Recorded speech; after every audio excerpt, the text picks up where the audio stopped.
স্বপ্ন কারোর সাথে শেয়ার করতে নেই, যেটা মানুষ ঘুমিয়ে ঘুমিয়ে দেখে এটাও স্বপ্ন, আবার আরেকটা আছে যেটা মানুষকে ঘুমাতে দেয় না, ওইটাও স্বপ্ন, ওটার ভিশন বলে। এই দুইটার একটাও কারোর সাথে শেয়ার করতে নেই। এর কারণটা কি? কারণটা হচ্ছে স্বপ্নের ব্যাখ্যা যেমনটা করা হয় তেমনটাই হয়।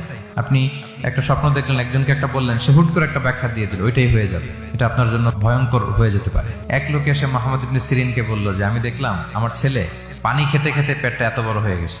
এই একই স্বপ্ন আরেকটা লোকও দেখলো, দেখে এক মূর্খের কাছে জিজ্ঞেস করলো। সে বলল সর্বনাশ, এত বড় পেট হয়ে গেছে, তোমার ছেলে তো মারা যাবে। ঠিকই কয়েকদিন পরে ছেলেটা মারা গেল।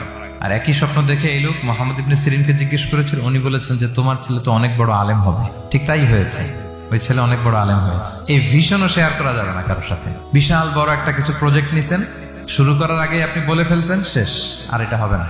দেখবেন যে এখান থেকে কনস্পিরেসি, ওইখান থেকে শত্রুতা, ওইদিকে এটা করছে ওইটা করছে, আপনি আর আগাতেই পারবেন না। সো স্পেশালি যদি কোনো ভালো স্বপ্ন দেখেন, এট দ্য সেম টাইম খারাপ স্বপ্ন যদি দেখেন, এটা আপনি শেয়ার করবেন না কারোর সাথে। কারণ স্বপ্ন এটা কেবলমাত্র মন মস্তিষ্ক প্রসূত কোনো বিষয় না।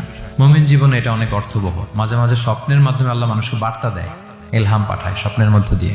যার জ্ঞান নেই বা ব্যক্তিগত জীবনে পাপী, ভালো মানুষ নয় বা হিংসুক টাইপের, এদের কাউকে আপনার কখনো স্বপ্ন শেয়ার করবেন না। ভালো স্বপ্ন দেখলে শুকরিয়া করবেন আল্লাহর, আলহামদুলিল্লাহ, আল্লাহ কবুল করো।